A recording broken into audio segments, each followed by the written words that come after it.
Have a new product that the retail world should know about? Nominations are open for CSP's 2024 Retailer's Choice Best New Products Contest.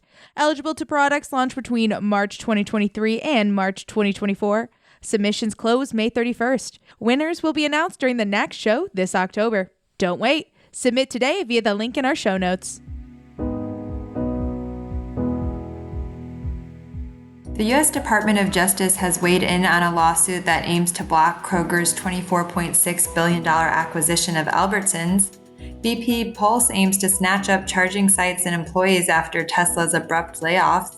And Foxtrot's assets were sold at auction Friday for more than $2.2 million.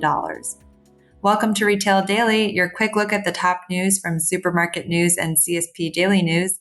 I'm CSP Senior Editor Hannah Hammond.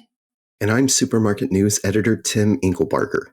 The U.S. Department of Justice has weighed in on a lawsuit out of Colorado that aims to block Kroger's $24.6 billion acquisition of Albertsons, arguing against Kroger's attempt to get the case thrown out of court. Attorneys general in Colorado and Washington state filed antitrust lawsuits earlier this year, independent of the Federal Trade Commission lawsuit that includes AGs in 8 other states and the District of Columbia. The DOJ disagreed with the motion to dismiss in Colorado, noting that other high-profile cases brought by states against Microsoft and Facebook ran parallel with federal lawsuits brought by the FTC.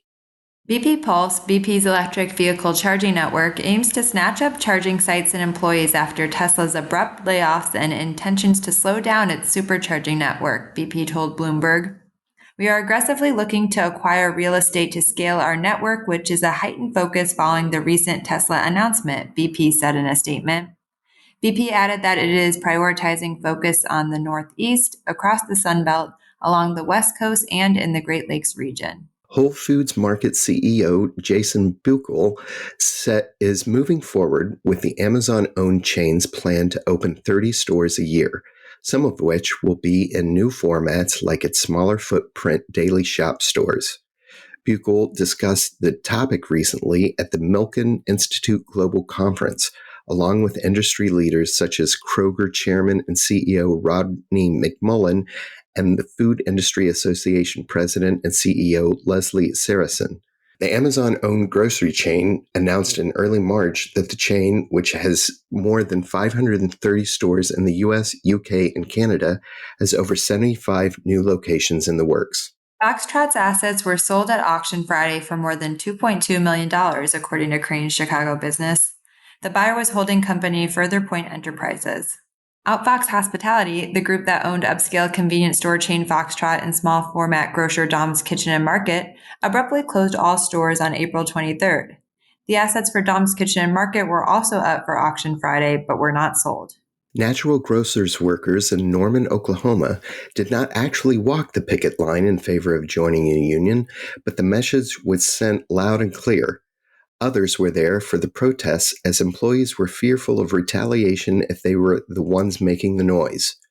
The desire to join a union is real, as current workers want a better work environment, adequate health care, protection of pregnant workers' rights, protection from employment at will and anti-union retaliation, accessible bereavement leave, and protection of annual raises. A request for a union election was filed on April 8th, and workers were scheduled to vote on May 9th. 7-Eleven has extended and expanded its long-term relationship with ATM solutions provider FCTI. Under the terms of the new agreement, FCTI will continue to operate ATMs in 7-Eleven branded locations, expand its services to Speedway branded locations, and roll out new retail financial services to 7-Eleven customers. As supermarkets increasingly compete in the dynamic food service market by offering restaurant-quality prepared foods, the upcoming National Restaurant Association show provides an array of educational programming and exhibitors geared toward food service operators across all segments of the industry. The show, which was acquired last year by Informa, the same company that owns Supermarket News and CSP Daily News, is scheduled for May 18th through the 21st at McCormick Place in Chicago. It is the largest annual gathering in the Western Hemisphere for the food service industry. Ingles Markets reported a dip in sales during its second quarter financial results on Thursday.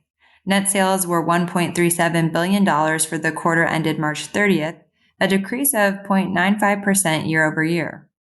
Gross profits and net income also took a small hit. The Black Mountain, North Carolina-based grocer had a $321.9 million in gross profits during the second quarter versus $325.9 million during the prior year period. And that will do it for today's episode of Retail Daily. Subscribe on Apple Podcasts, Spotify, and more for your daily dose of retail news. For more on these stories, visit CSP Daily News and supermarketnews.com. I'm Hannah Hammond. And I'm Tim Inkelbarger. Have a great day. Have a new product that the retail world should know about? Nominations are open for CSP's 2024 Retailer's Choice Best New Products Contest. Eligible to products launched between March 2023 and March 2024. Submissions close May 31st. Winners will be announced during the next show this October. Don't wait. Submit today via the link in our show notes.